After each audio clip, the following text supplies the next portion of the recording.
তোমরা একটা জিনিস বোঝো, ছেলেদের লাইফে বাইক থাকলে আর কি লাগে। এই সুন্দর সুন্দর জায়গা মাঝে মধ্যে ঘুরতে যাওয়া, গাড়িতে পেট্রোল ভরিয়ে।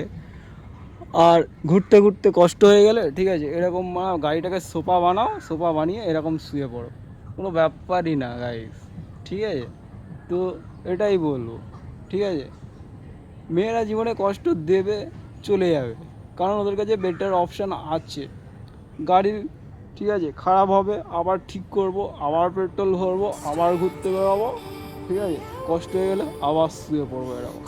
তোমরা এতক্ষণ আমার জ্ঞান শুনে নিয়েছো তো, ঠিক আছে, তোমাদেরকে একটা সুন্দর রাস্তায় ট্রিপ করিয়ে আনি চলো। ঠিক আছে, কারণ জ্ঞান দিয়ে দিয়েছি অনেক, চলো একটা ট্রিপ করিয়ে আনি তোমাদেরকে। তার আগে আমাকে হেলমেটটা পরে নিতে হবে, গাড়ির চাবি অন, স্ট্যান্ডটা তুলতে হবে, গাড়িটা ঘোরাতে হবে। এবার তোমরা থোড়ি না আমার মুখ দেখবে, তাই তো? তো তার জন্য তোমাদেরকে আমি ব্যাক ক্যামেরা করে দিচ্ছি, কত প্রবলেম কিসের।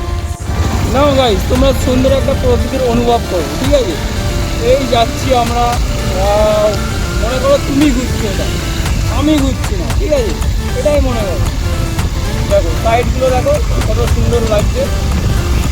আমি ফোনের স্ট্যান্ডে এটা একটু সাইড করে দিই, আমি পড়ে গেলে আমার অনেক কষ্ট চলে যাবে। বুঝতেই পারছে গরিব মানুষ। তো এটা হলো সেই ভিউ।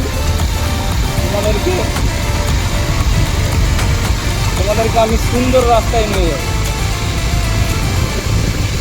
যেখানে থাকবে সবুজ গাছ, যেখানে থাকবে সুন্দর একটা প্রকৃতি, সেখানে।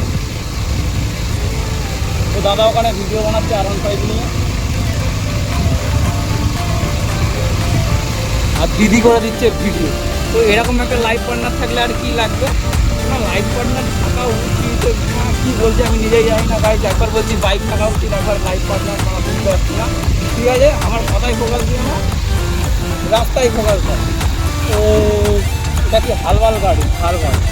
এখানে একটা মূর্তি দেখতেই পাচ্ছ। এবার আমরা সেই সুন্দর প্রকৃতির মাঝে ঢুকে যাচ্ছি আস্তে আস্তে।